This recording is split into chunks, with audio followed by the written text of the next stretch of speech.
In this video, I want to talk about why we omit the arbitrary constant when applying the fundamental theorem of calculus. And so in another video, we talked about why we omit the arbitrary constant in the process of integration by parts. So we start off by identifying which part of the integral is the u, and then which part is the dv. We differentiate the u to get the du, and we integrate the dv to get the v. And when we integrate the dv to get the v, we omit the arbitrary constant at that step. And so in that video, we did a full example problem that clearly demonstrated why, based on the way integration by parts works out, it's okay for us to omit the constant. And so the reason why I want to make these videos is because, in general, anytime you do an integration, anytime you find an antiderivative. So for an indefinite integral, that's just what it is. You're finding an antiderivative. But for a definite integral, to solve the definite integral, you start by finding the antiderivative. And so in general, anytime you find an antiderivative, the correct answer is to include that arbitrary constant.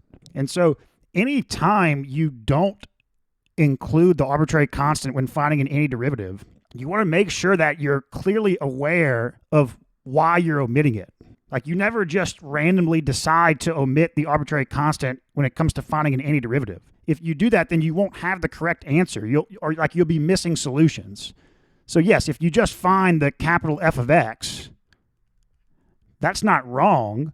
But in general, if you don't include that plus C, then it's not the fully correct answer. You'll be missing solutions. So again, for any situation where you find an antiderivative and you decide to omit the arbitrary constant, you want to make sure that kind of in the back of your mind, you're very aware of why you're omitting that constant at that moment, okay? And so one situation is in integration by parts. Another situation is with the fundamental theorem, when applying the fundamental theorem, part two of the fundamental theorem. Because to evaluate a definite integral, as you know, the first step is you find the antiderivative of f of x, of the function in the integral that's given by capital F of x, and then you do capital F of b minus capital F of a, okay? But when you find that antiderivative of the function, you don't say capital F of x plus c, you just use the capital F of x. And so I just want to go into a little more detail on why it's okay for us to omit the arbitrary constant when using the fundamental theorem to evaluate definite integrals. And, I think it's pretty obvious because, the short answer is if you included the arbitrary constant, the two constants would subtract out, because you'd have an arbitrary constant associated with the capital F of B, another one associated with the capital F of A, and so the constants subtract out. But I thought it'd be a good idea to also walk through the proof and just talk about it a little more in depth. All right, so as we've talked about in previous videos, an antiderivative of a function, we say find the antiderivative using this elongated S symbol, but with no limits of integration. If you don't see limits of integration, then you know this is the symbol for find the antiderivative. And then you put the function you want to find the antiderivative of, d independent variable. This means find the antiderivative of the given function. Okay? And the notation is the general antiderivative of any function is given by capital F of x plus an arbitrary constant.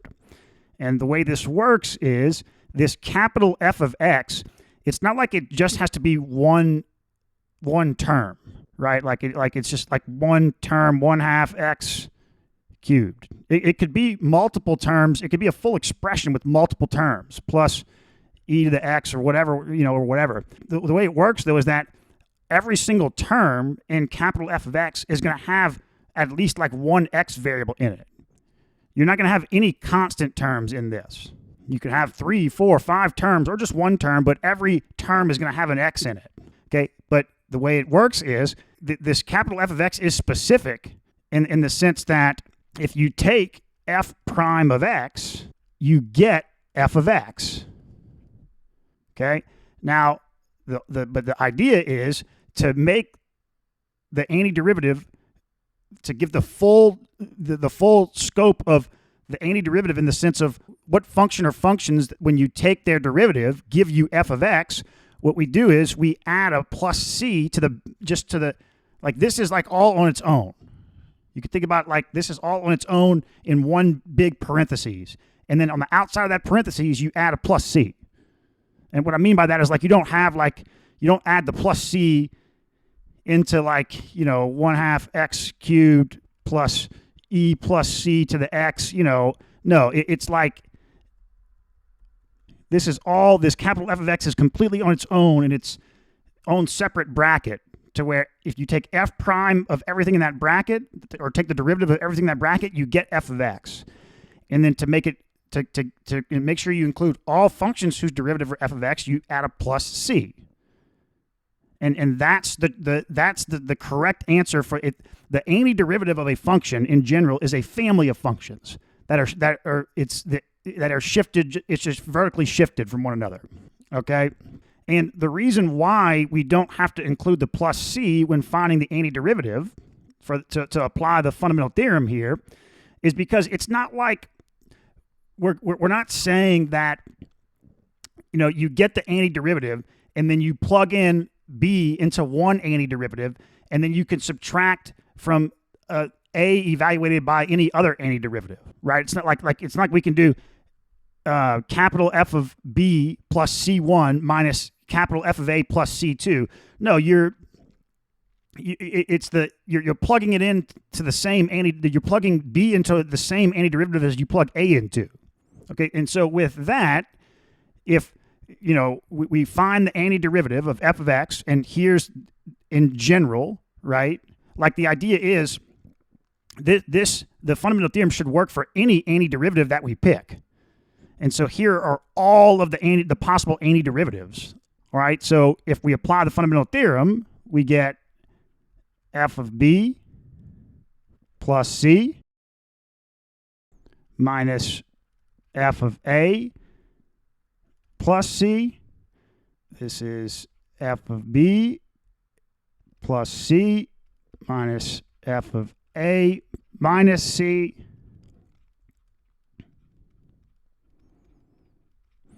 And there you go. So the fundamental theorem works for all antiderivatives. We just apply this theorem for all possible antiderivatives of f of x, and it works for all of them. And so you can see that's why we don't have to. We could include the plus c if we wanted to, but we don't have to. And you can see why. Okay, so that's the reason. Really simple. But I thought we could also let's go ahead and go through the proof of the fundamental theorem. Okay, so the proof of this is, so g of x is equal to the definite integral from a to x of f of t dt. That's like, how part 1 is set up. Right, the fundamental theorem part 2, it's not from a to x, right? This definite integral function from a to x, that's more, we developed that in part 1 of the fundamental theorem. Here, there's no a to x here. All right, so from part 1, g prime of x is equal to f of x. That is, g is an antiderivative of f, right? Yep, that's the idea. Like the g of x is an antiderivative of the f of t in the integral for this function here from a to x. If capital F is any other antiderivative of f on the interval from a to b, then we know from corollary 4.2.7 that capital F and g differ by a constant. Yeah, this is sort of how we, in chapter 4, one way we proved the concept of the antiderivative, the most general antiderivative being just that arbitrary constant at the end.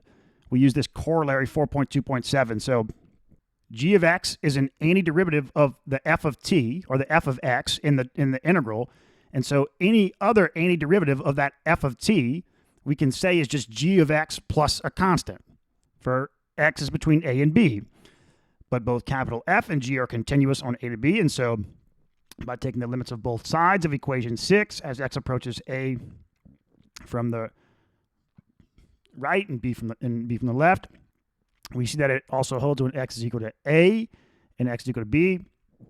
So this statement is just, it's a way of saying that this capital F of x is equal to g of x plus c is valid for the closed interval from a to b. All right, so with that, then if we put x is equal to a in the formula for g of x into this formula, well, then you have the definite integral from a to a. That's equal to 0, all right? And so if you do, with this formula here, if you do capital F of b minus capital F of a, so you have g of b plus c minus g of a plus c. Here we can see how the constants of integration cancel out. And you get g of b, so it's just g of b minus g of a. But g of a is equal to 0. And so what is g of b? If we come here, what is g of b? It's the integral from a to b, f of t dt. That's this. And so that's the connection. This is equal to f of b minus f of a. And so that's the proof.